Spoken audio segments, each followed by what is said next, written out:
Hello and welcome back to my channel, Chess Capture Chess. Today's video is episode 97 of the Chess Guide, and we're going to be going over another endgame position, and it's going to be the Philidor. So I think we've all heard of it at least, as that's kind of this is and the Lucina was key things to learn. Now this is actually a drawing technique as black when it's a rook and a pawn versus a rook. So in this position here, and it's very quickly to see one of the things we have to do. Now something we don't want to do yet is just give loads of checks. So we give loads of checks, we let them behind, and now they're able to, use their pawn to block. If I was to then go back, they can do this, and after check, they've now been able to push, and they're going to promote. So we can't do that. So instead, what we do is our first rule here, we cut off the king. So we make it so they can't do anything here, they can't get too close, and we can, we can give checks almost sometimes, and obviously right now, technically, it can't do anything. And this is where they're in quite a stuck position. So they're going to try and move their way around. Maybe they're going to try and get all sorts of things. You can try and cut off the king again, but what you're trying to aim for is obviously this. And then at one point you will want to go all the way down like now, and then if they try and bring the king up, this is where it's the drawing idea now of we're just giving loads of checks. Wherever they go, we're just checking them pretty much, because they have to stay around this pawn, and even when you play here, they have to play this, and now we're back to checks again, and it will just be a draw. They can try and chase us, but after something like this, we can just attack the pawn, which now would, for example, force this, and now this is just a draw. So that is just very quickly what the Philidor is. We're going to now go very much a little bit more in depth of why that is a draw. So here we have, let's just look at the position we've got. Their rook is cutting off our king, so we now can only move these two squares at the minute. Their king is obviously looking at getting the opposition, and their pawn, and this is key, is in line with his rook. It's not behind. If it was behind, it'd been even better. If it was in front, it would probably be worse, but there still could be ways. Maybe I think if it was like this, we wouldn't even need to do this yet, and that's what I'm about to say now.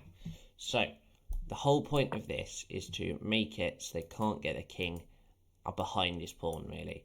If the king is behind the pawn, for example, maybe we wanted to just play check now, they can now play this, and now we have no checks. We have to waste a whole move, but by the time we've wasted a whole move to just get this check, they've now been able to push, and there we might be, they're going to be promoting, and now that's a bit of trouble for us.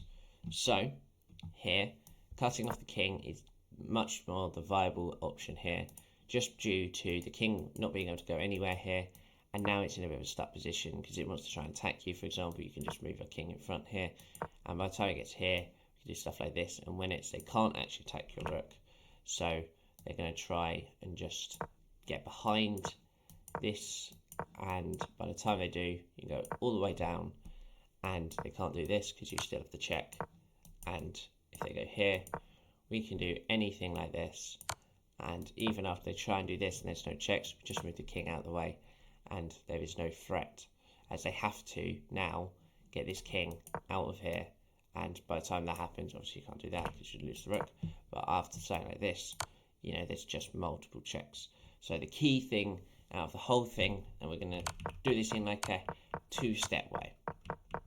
So the two must-known steps are, number one, cut off the king. Obviously, we just talked about that. Got to cut off the king. Got to make sure it can't proceed ahead of the pawn.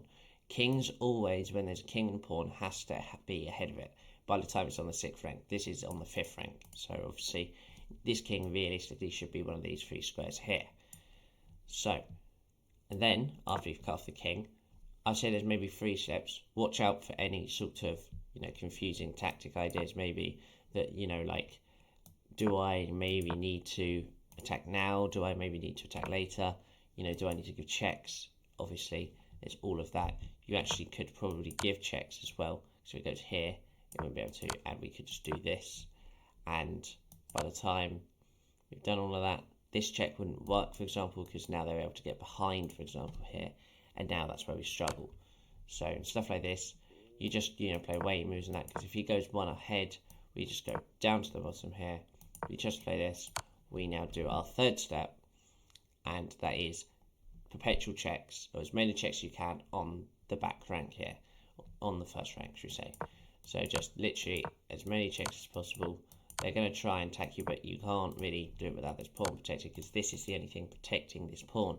This rook is doing another job. This rook is just stopping this file here. So obviously after the king keeps moving, there is nothing that it can do, you know, because if it gets down to here, we're going to probably win this pawn nearly. And now they're forced to do something like this, and we're obviously going to win it now.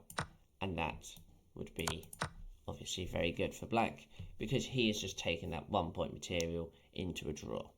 So this is definitely one of the most known, if not the most known, endgame sort of thing. I think this and the Lucina is quite a big thing to learn, because this just helps in quick play. So whether you're playing blitz, you just need to know exactly what to do, because most of the time, most endgames end rook and pawn versus rook, something like that. And it's very key for black to know what he's doing against this. And this also helps white to maybe see if black makes a mistake, like I did with that rook g6 check and where, or here, and able to get behind, capitalize on that, and win the game from there. So hopefully enjoyed today's video. That was the Philidor endgame. So thank you, and bye bye.